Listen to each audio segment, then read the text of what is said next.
Look, people, so happy holidays. Hope you had a good Christmas wherever time zone you may be in right now. So, Dragon Ball Super episode, chapter 43 finally got released, and I finally got down to reading this.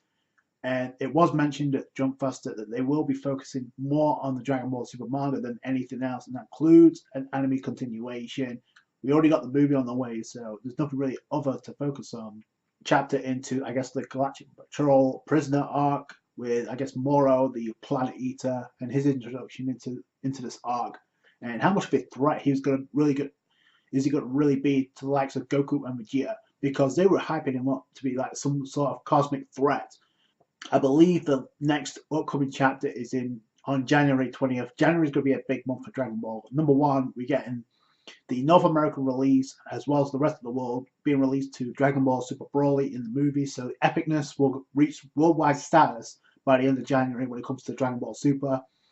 You got Dragon Ball Heroes, Super Dragon Ball Heroes, the PL anime, Episode 7, the beginning of the Universal Conflict, Dawn of War arc, gets started on January 10th.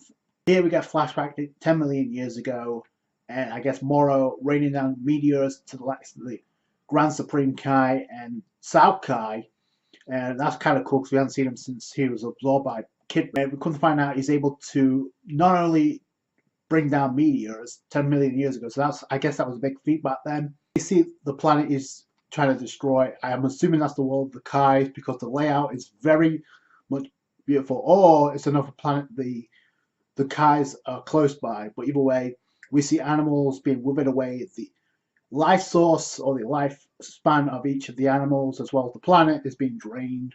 So that's his, I guess, his ability. He's pretty much known as the Life Eater. I like about this art, we're getting more insight to the Galactic Patrol besides Jocko. We obviously got Mirrors, the number one elite that actually KO'd Goku and Vegeta, hyping up Moro to be like this unstoppable force unless we use an ability from the Grand Supreme Kai, which the problem is he's already been absorbed by Majin Buu. So a lot of people can speculate about Buu. Would the old Buu return if I guess the Grand Supreme Kai was removed from Super Buu, or I guess Fat Buu? Still don't know if that's going to be the case. It looks like Goku and Vegeta are going to be the ones to take him on, as they usually are. Well, South and the Grand Supreme Kai, they were getting nailed by this barrage of energy blasts that he's been using, gathering by sucking up life energy from animals and the surrounding planets. And South Kai mentions that he's actually getting stronger as he's doing this. Grand Supreme Kai just casually says, "Oh, we can't win." Then we get a ship of Galactic Patrol, Jacko, wearing a different uniform, unless I'm mistaken. But then again, he's just Galactic Police predecessors to the Galactic Patrol. So that, I guess, the predecessors that came before the got what was known as the Galactic Patrol. So that was kind of interesting. A little bit of information there. And it could be Jarko, or I guess it could be his relative or something. But he pretty much the one to state that Planet Eater Moro has been charged with the destruction of the Iragi star system. So the solar system that he's going around destroying, bringing about mass destruction on 320 planets, is a mighty, as they say. We get another Galactic Patrol officer. We don't really get to know what he is. Ship going farther away because obviously they don't want to get dragged into the. So that's why I think it could have been Jarko in that ship, but we don't know. It comes up with the choice. I've got to use all my god power to steal his magic. So I'm glad they kind of clarified that because they are gods of creation. So, and South Guys, does such a technique exist? And I guess the Grand Supreme kind of like, I created it. I had a feeling it might come in handy one day. So he has a technique to seal the magic. So even though he's still alive and captured, although not, I guess in current time he found a way to escape, he's pretty much without magic. So we thought this could be really handy, and it could give Buu a spotlight if he finds a way to master this technique, because it's being hyped up like unless Goku and Vegeta completely defeat Moro, then it looks like Buu's gonna have to master this Kai Kai Motaro type technique to seal up his magic. But knowing Goku and Vegeta, they're not those types to like have a victory that way. They want to push themselves. Even though Vegeta says he doesn't want to get involved in this, we know Vegeta is all about testing himself to prove himself. He could be a threat because the look that Goku made by the end of this chapter is like, okay, this guy is no joke. He's already on to us. Yeah, so this could be a problem. So give Buu a spotlight, considering the fact he has not done anything I mean, there was a lot of hype surrounding Boo when he buffed up and it looked like he was going to be a part of the Tournament of Power, but being too OP, they said, no, you know what? We're going to go with Frieza instead. So, long-term plan was that a good move. Either way, Moro gets caught off guard by the Grand Supreme Kai. His magic gets sealed, and now Lord of Lords give up most of his godly power to seal away Moro's magic. Now, I find this interesting because had he not have done that, would he been able to destroy Majin Buu? That's the first thing that comes to mind because his godlike power was drained because of this fight. Moro was locked away in the Galactic Prison, but obviously he found a way to bust out. As Mirror's stated, well, Moro was still a capable fighter, even without magic. So he was sentenced to death. Unfortunately, nobody could actually kill him, so he was instead given life imprisonment. Now, he mentions like, oh, he couldn't be killed, so they gave him life imprisonment. So does that mean he's immortal, or they were just too weak to do anything to him? So that's interesting. But he's still alive after 10 million years. So he's 10 million years old, and he's still as powerful, apparently. And if he goes any stronger, he may be a threat to Goku and Vegeta along the way, which is good because they're gonna have to the enemy anyway. That's what happens with each arc. We have a new enemy that comes to threat. In the previous arc, in the Tournament of Power, is Jiren. Before that, Goku Black and Samazu. So now it's Moro, and I hope he actually turns out to be a threat and not really a scrub, because this could be a great arc. Has regained his magic, so we require the great Lord of Lords power to capture this criminal once again. Ironic that Vegeta didn't know any of this and Goku did. That does this have anything to do with Buu? 5 million years ago, Moro captured the great Lord of Lords and absorbed by Majin Buu. So obviously, reference to what happened back in the day with the attack on the Kais. It wasn't your stun gun that put down Buu. It was already asleep to start with, right? So he was still asleep, obviously, before the tournament. So that was obvious. But he still had reflexes to take down Galactic Patrol officers. So that was kind of funny. So that conveniently gets him out of the way for now. So they will not introduce Buu if he's not going to do something. If he's not going to wake up and maybe take this guy on, Moro, and maybe he's going to be defeated that leads up to Goku or Vegeta. But this mirrors, I couldn't read his ki, but he's far from weak. We kind of figured that already. Number one, he's elite. Number two, he KO'd Goku and Vegeta. He speed blitzed Goku and Vegeta, whether they were caught off guard or not. He didn't just exploit an opening. He was agile enough to get the drop on us in an instant. That speaks to his skill. So that's coming from Vegeta, who, I guess, the Galactic King. I guess we've seen this guy before. This King back in the Universe 6 arc. The Champa arc, where Goku accidentally touched his tentacles, or I guess in no better term, his balls, and he did it again, which was like a neat little callback. I guess Goku and Vegeta, because they needed assistance, Goku and Vegeta are technically temporary members of the Galactic Patrol, which I'm cool with. You have Jacko trying to give him armor.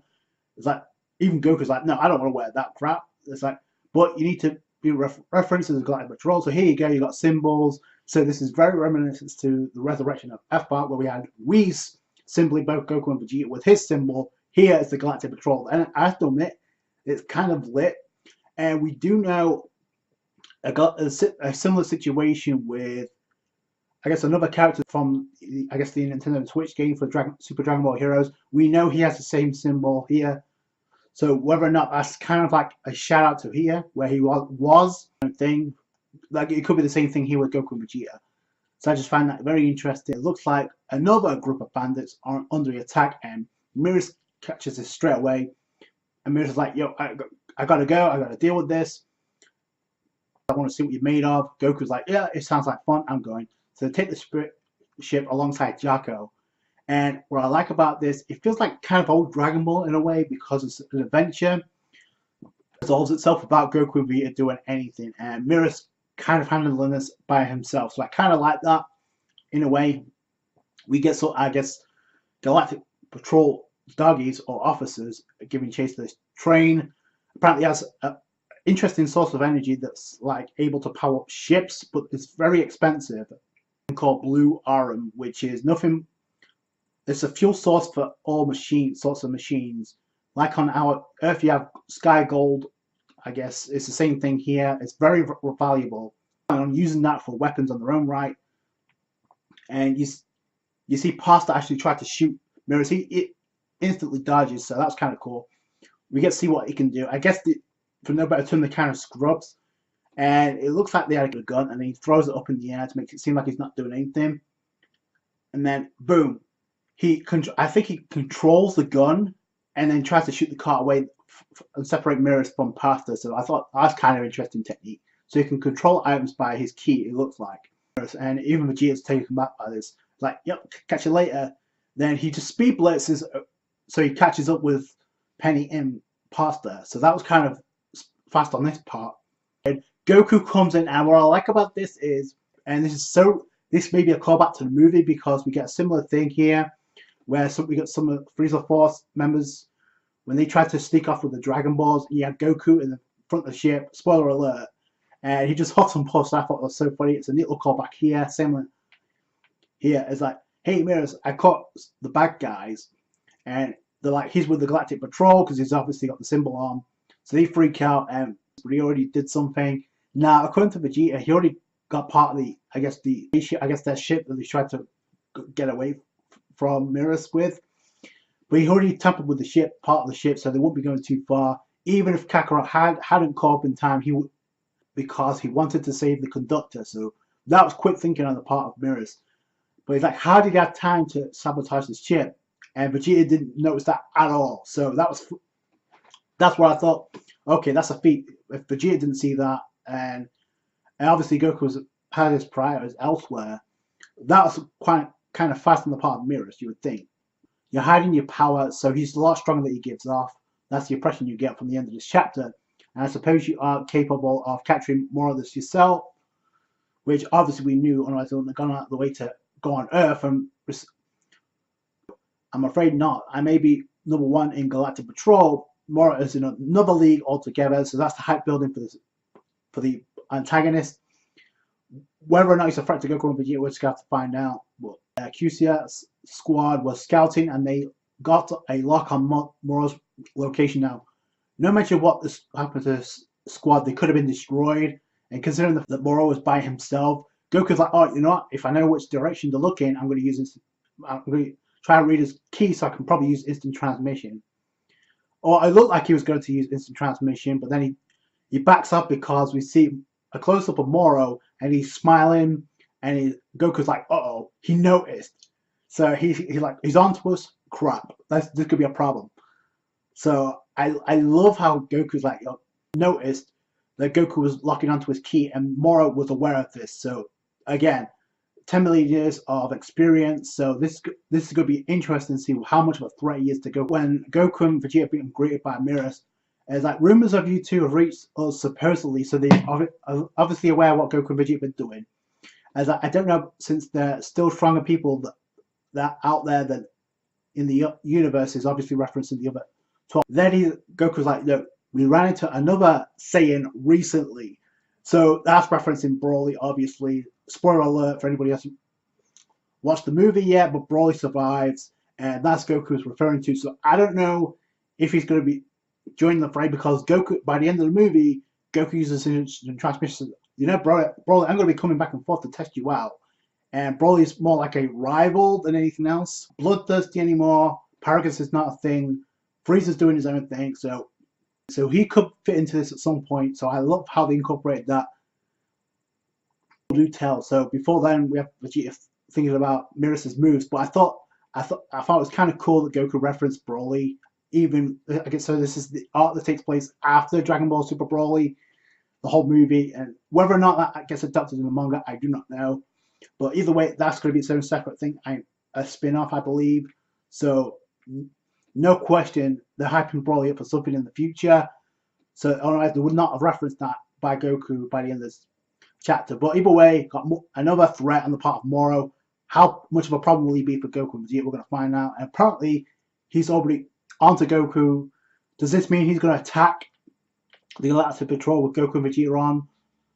And does this mean Boo's going to wake up anytime soon? Like I said, this would be an interesting opportunity for Boo to play around this, to see how much of a threat this character will be, if he can take down Boo by himself. But that's it from me. Thanks so much for watching. Like this review if you did. Subscribe to for more Dragon Ball Super. Catch you guys later. Bye.